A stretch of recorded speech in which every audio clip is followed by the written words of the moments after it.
Hello guys, in this video I'm going to explain to you one of the main or fundamental concepts and laws in electric circuits, which is basically Kirchhoff voltage law or Kirchhoff voltage law, whatever you name it, it's okay, or KVL in short, okay, KVL. So the best way to explain KVL is basically through some examples. So I'm going to give like 4 examples today. One of them is so general, you know how to apply it, and then some three or the other are just three specific examples with numbers. And in the future, of course, we're gonna use it all the time. You're gonna use it all your life, you know. So let's see. So KVL is saying that the summation of all the voltage in a closed loop is equal to 0.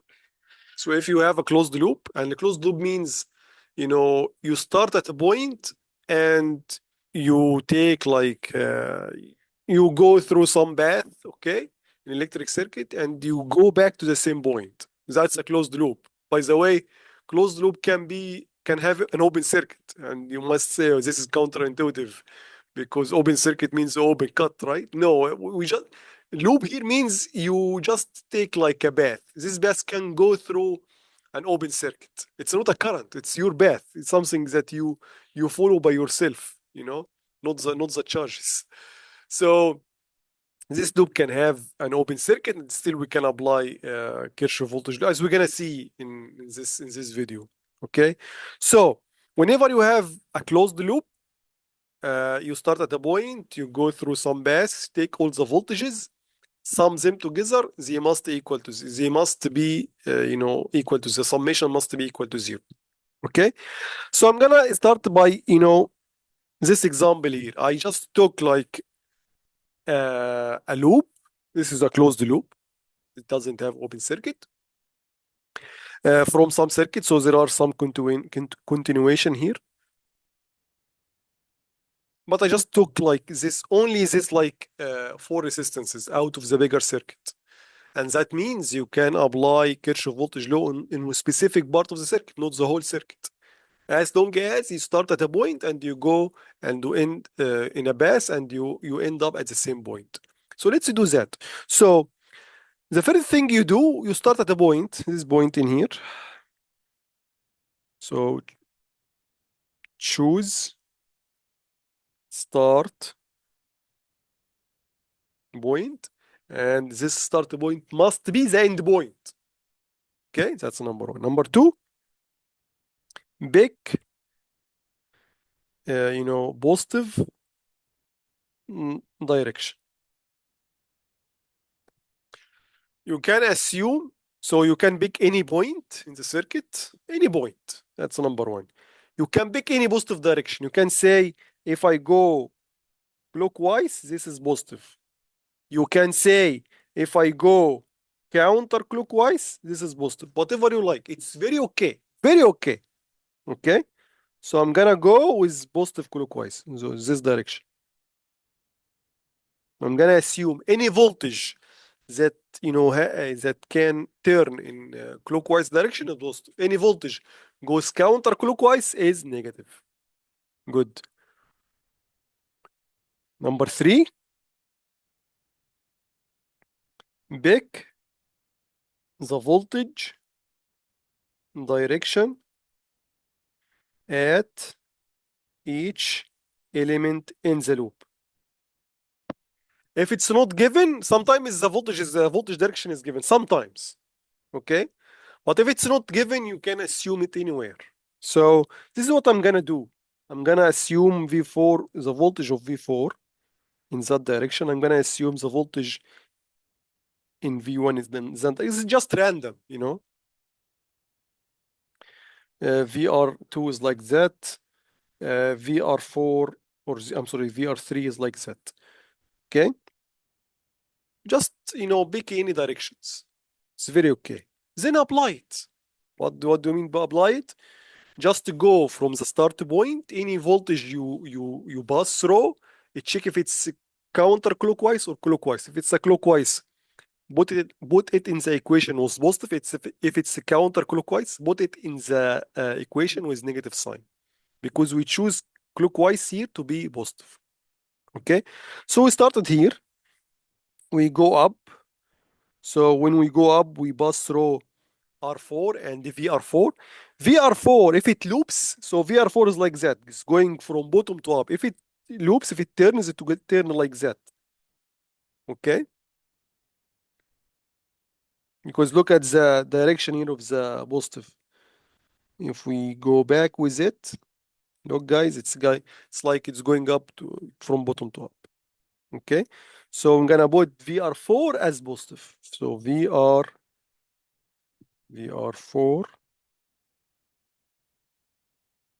positive. Okay. Now we reach that point in here. We continue. We find R1. Okay. So R1, when we go through it, oh, so we go in that way. This is the positive way, but VR1 is opposite to us. So so look, this is the positive direction, and VR1 is like that. So it's a negative. So minus VR1. And we continue. We reach that point now.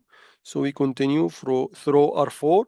When we go to R4, look, R4 is like that. This is R4. I'm sorry, R2. I'm sorry, VR2. So so it conform, or it's the same direction as positive or clockwise direction, which is positive in that case. So VR2 will be positive. And by the way, let's draw also VR4 like that. It's positive. Now we reach that point in here, we go through R3, and yes, when we go like that, oh, VR3 is opposite to us. If this continues, it will be like that, and that's VR3, so it's a negative.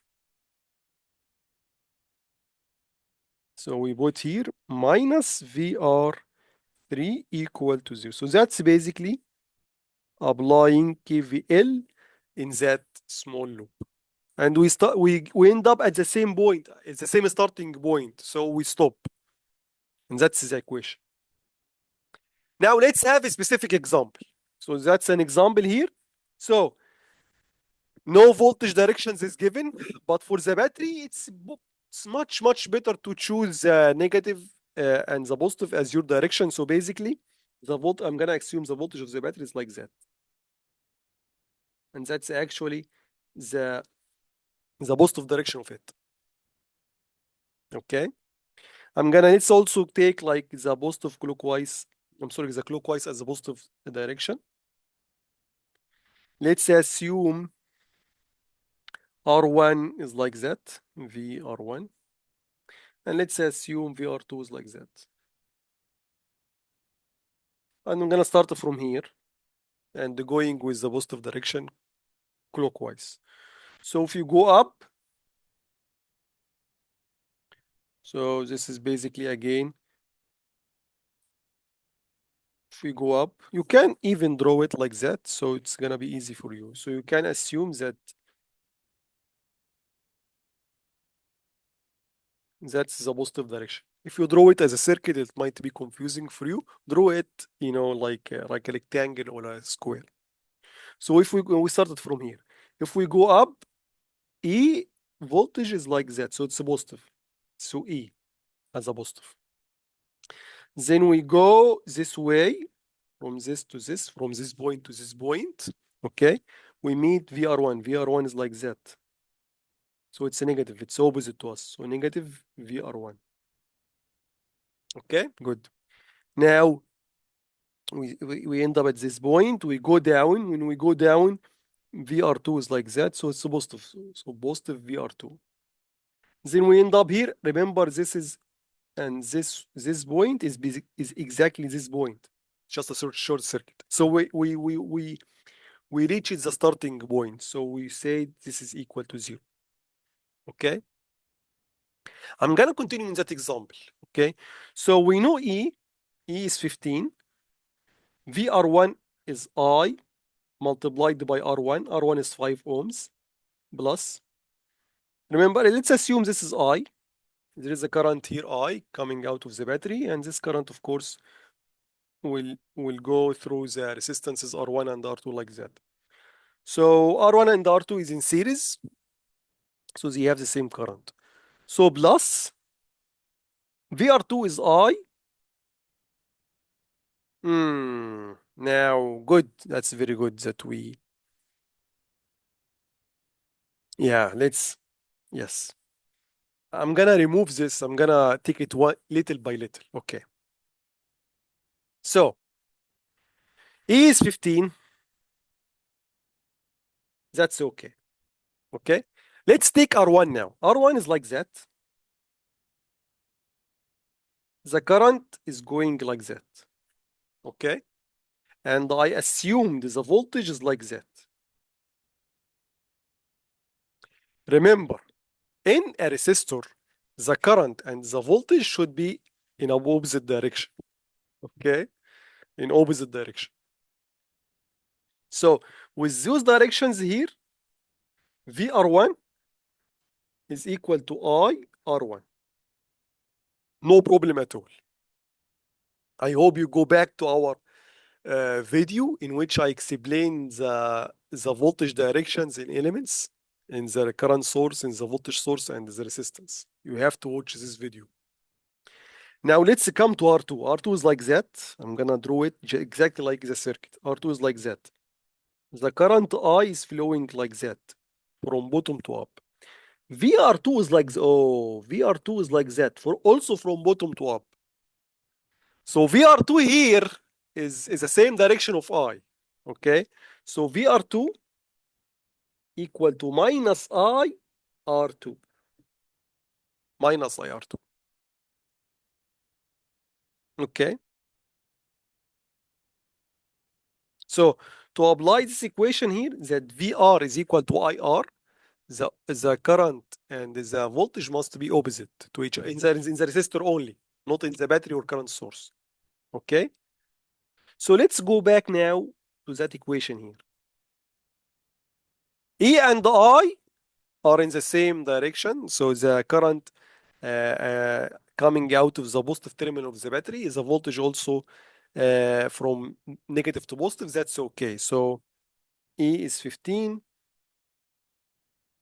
minus VR1 IR1 plus VR2 or minus IR2 equal to 0. Good. So what is R1? R1 is 5, so I'm going to remove this and put 5 here. What is R2? R2 is 10.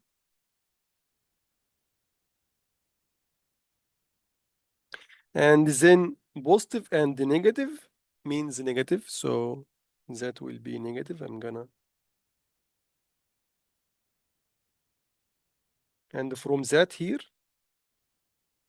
15 equal to 15 I, so I is equal to 1 amperes. And that's correct. Remember, guys, this circuit here can be simplified like that. We have two resistances in series, so we can combine them in one resistance. R1 plus R2. R1 is 5 ohms, R2 is 10 ohms, so that will be 15 ohms. And the battery is 15 volt. So I simply 15 over 15 equal to 1. Okay? That's why it's very important. Very extremely important, you know? This video that I published like maybe a few days ago. You must respect the voltage and the current directions, you know, in the elements of the, you know, in the electric circuit. Okay? Good. Let's take some more examples. Example 3 here. Okay? And example 4 has open circuits. So I told you guys, you know, Kirchhoff voltage law is applied to like a closed loop. You start at a point and you end up at the point. But I told you it's not like the flow of the current or something like that. No. It's just something that you start at the point and you just go by bin until you reach the same point. You can pass by an open circuit. That's very fine. Okay? So in here, let's assume find VAB, the voltage between point A and point B. This voltage here. I'm gonna draw it with a big arrow. VAB. Now we have a loop. So I'm gonna start by B. I'm gonna start by B, and I should end up by B as well. So I'm gonna assume the voltage across the battery is like that, E2, and this is E1. E1, E2 is 1 volt, E2 is 2 volt. When it says VEB, that means B is positive and B is negative. That's why the tail of the arrow is at B and the head of the arrow is at A. So I'm gonna assume also this is the voltage, the positive direction. So clearly here, VEB in positive is in the same like the clockwise direction, so it's positive. Then we reach A, we go down now. So when we go down like that, we opposite, E2 is opposite, so minus E2.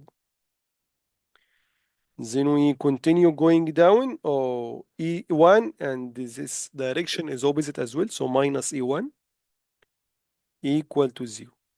VEB, which is required, E2 is 1 volt, E1 is 2 volt equal to 0, so VEB is equal to 1 plus 2 equal to 3 volt.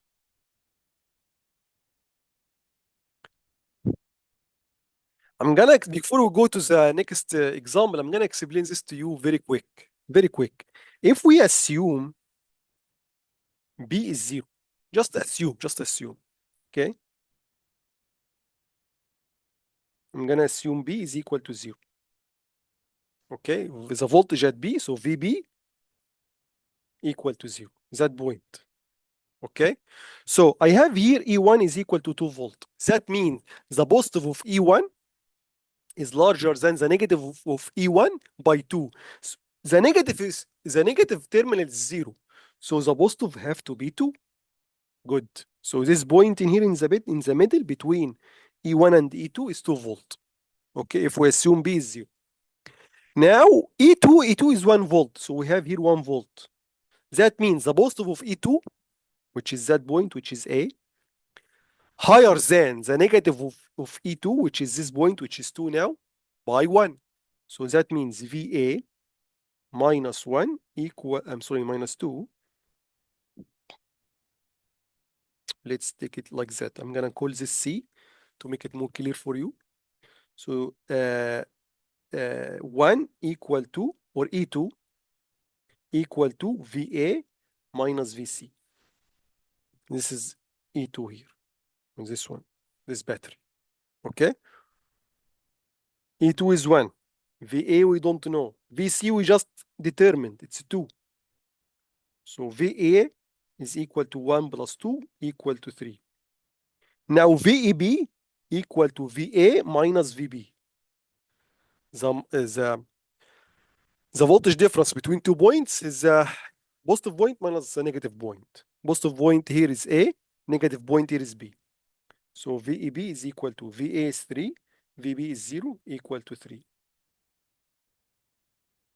Okay, so Kirchhoff voltage law should give you exactly the same result that you can get by Ohm's law or any other law. Okay? Okay, now for the last example. This example in here, it's also pretty simple, you know. So now we have an open circuit, a clear open circuit in here, okay?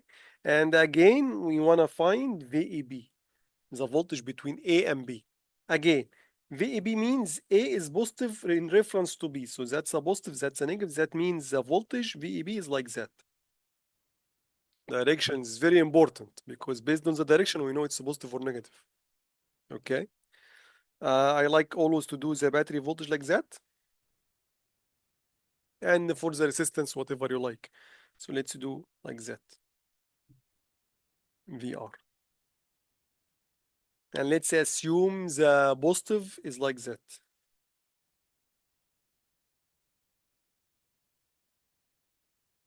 So E is in the direction. So E is positive.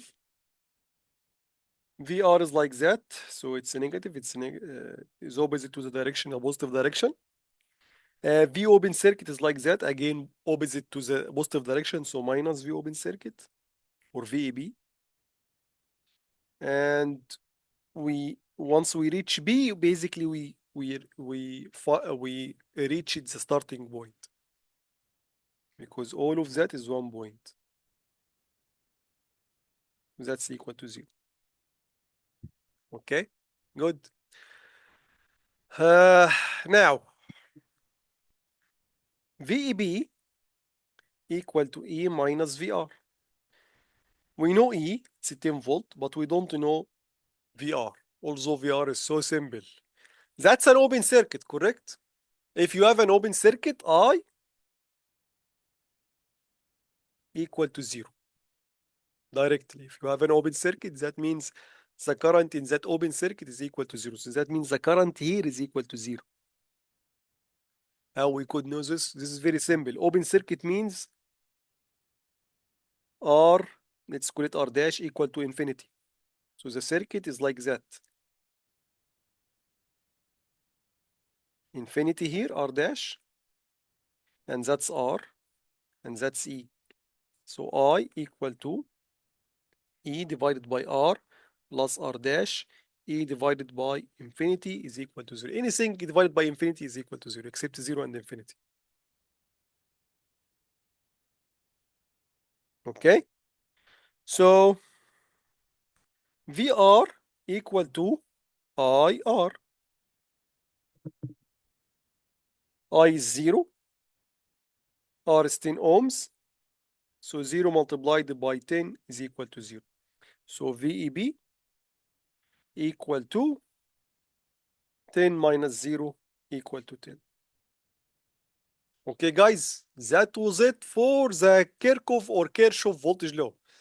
And in the next video, I'm gonna explore Kirchhoff current law or Kirchhoff current law, whatever you call it. Thank you very much for watching. See you in another video. Bye-bye.